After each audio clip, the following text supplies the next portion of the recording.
Big pass Tamil season 9 இன்றைக்கி 3வது promo பாவங்க. துஷாரை வச்சு செய்கிறாங்க. விஜய் சேதுபதி வச்சு செஞ்சிட்டாரு. இந்த அரோரானால தான் இந்த அன்பு கேங்கில் போய் மாட்டினா துஷார் சோழியை முடிச்சிட்டாங்க. பரிதாபமாக தான் இருக்குது. என்ன செய்கிறது? அதான் பார்வை எடுத்துக்கிட்டு அவங்க கூடலாம் போய் ஜால்ரா போட்டுக்கிட்டு இருந்தாப்புல தம்பி. இதான் பிரச்சனை. அதுதானே பிரச்சனை இங்கே.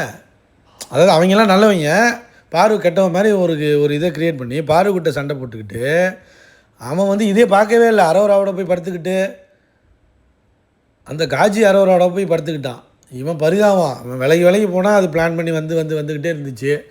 இவன் கேட்கணுங்க, மைக் ஒழுங்காக போடணும், ஒழுங்காக கேமில் கான்சன்ட்ரேட் பண்ணணும். எவன் ஒழுங்காக இருக்கானா, எவனாச்சும் ரூல் பிரேக் பண்ணுறானா, நம்ம ஏதாச்சும் புதுசாக என்ன பண்ணலான்னு அதை யோசிக்காமல் அரோரா கூடயே போய் உட்காந்துக்கிட்டு அரோரா தான் ஒரு மாதிரி பண்ணிட்டாங்க. கையை பிடிச்சி கிள்றது, அப்படியே பிணையிறது, பிசைகிறது, உரசுறது, இப்படிலாம் பண்ணி இவனோட கேமை கெடுத்துட்டான். அரோரா தான் பலூனை காப்பாற்ற வேலை தான் அது. வேற என்ன, அங்கேயே போய் உட்காந்துருப்பான் அவ கூடயே. எப்ஜேலாம் பாரு, அந்த கேங்கு அன்பு கேங்கில் உள்ளவன் இந்த ஜால்ரா போடுறக்கு குரூப் இருக்காங்க பாருங்க. இவங்க எல்லா இடத்துலையுமே என்ன பண்ணுவான்னா, துஷார் அவன் மைக்கு போடலன்னா கண்டுக்க மாட்டான், எதுவுமே கண்டுக்க மாட்டான். கடைசியில் பார்த்தா எப்ஜே இவனுக்கு சொல்லி நீ எதுக்கு உள்ளே போன அப்படின்னா, மைக்கு போடலன்னு பிக் பாஸ் சொல்கிறாரு. இவன் உள்ளே போயிட்டு வெளில வரான், மைக்கை போடாமல் வரான். திரும்ப நீ எதுக்கு நான் உள்ளே போனேன்னு கேட்குறான் எப்ஜே. ஆமாம் மைக்கு போட்டேன், சாரி அப்படின்ட்டு திரும்ப போய் மைக்கை போட்டு வரான். யார்? கேப்டன். வீட்டு தலையே அப்படி பண்ணேன். அப்படி எப்ஜேக்கு 2 தடவை நாய் குலைக்குது. அவன் படுத்து கிடக்குறான், கண்டுக்கவே இல்லை.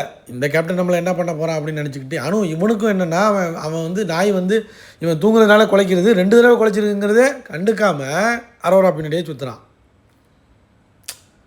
புரியுதா? அதான் கடுப்பாகி வந்து பிக் பாஸே இது அவனோட பதவியை பறிச்சுட்டாரு. இப்போ விஜய் சேதுபதி வான் பண்ணி விட்டார். நல்லா சரியான அடி. உன் மேலே எவ்வளோ எதிர்பார்ப்பு வச்சுருந்தேன் தெரியுமா? ஏதாச்சும் ஒன்று புதுசாக செட் பண்ணுவேன்னு எனக்கே ஒரு எதிர்பார்ப்பு இருந்துச்சு. ஆனால் எதையுமே பூர்த்தி பண்ணல. ஒரு பவர் கொடுத்தா அது வந்து ஒரு லட்டு மாதிரி. அந்த பவர் எப்படிலாம் ஜாலியாக, அது ஒரு போதை மாதிரி எப்படி பயன்படுத்தலாம் தெரியுமா அந்த பவரை? அதை விட்டுட்டு தூங்கிக்கிட்டு என்ன மாதிரி நீ நினப்பில் இருந்தேன்னு எனக்கே தெரில துஷார் அப்படிங்கிற மாதிரி விஜய் சேதுபதி கடுப்பாயிட்டார். அடுத்த வாரமாச்சு அந்த பிள்ளையோட சுற்றாமல் இந்த குறுப்பு, இந்த கினி, இந்த சபரி, இந்த இவன் கிமி யாரு கூட சுற்றாதரா. போய் உன்னோட கேமை பாரு. உன்னோட கேமை பார்க்க வேண்டியதானே. தேவையில்லாமல் அடி வாங்குற. இன்னும் எபிசோடில் என்னென்ன அடி இருக்குன்னு தெரியல. லைட்டாக அடித்து விட்டாரான்னு தெரியல. சந்து சாக்கில் வந்து எப்ஜையும் அடித்து விட்டார். நாய் குலைச்சிக்கிட்டு இருக்கு, அவர் பாட்டுக்கு 2 தடவை வந்து எப்ஜே தூங்குறாப்புல, நீ பாட்டுக்கு உன் வேலையை பார்த்துக்கிட்டு இருக்குன்னு இடையில எப்ஜேக்கும் ஒரு அடி. சரியான சம்பவம் தான். விஜய் சேதுபதி சரியான சம்பவம் துஷாருக்கு. பரிதாபமாக தான் இருக்குது. என்னையா பண்ணுறது? இனிமேச்சும் திருந்து. அடுத்த வாட்டி குத்திடுவாங்க. அடுத்த வாரம் ஒன்று ஃபுல்லாக குத்துவாங்க. எல்லாம் குத்தி உன்னை கொண்டு வந்து நாமினேஷனில் விடுவாங்க. என்ன பண்ண போகிறேன்னு தெரில. மக்கள் கையில் தான் இருக்குது. என்னமா உன்னோட வாழ்க்கை மக்கள் கையில் இருக்கிறது.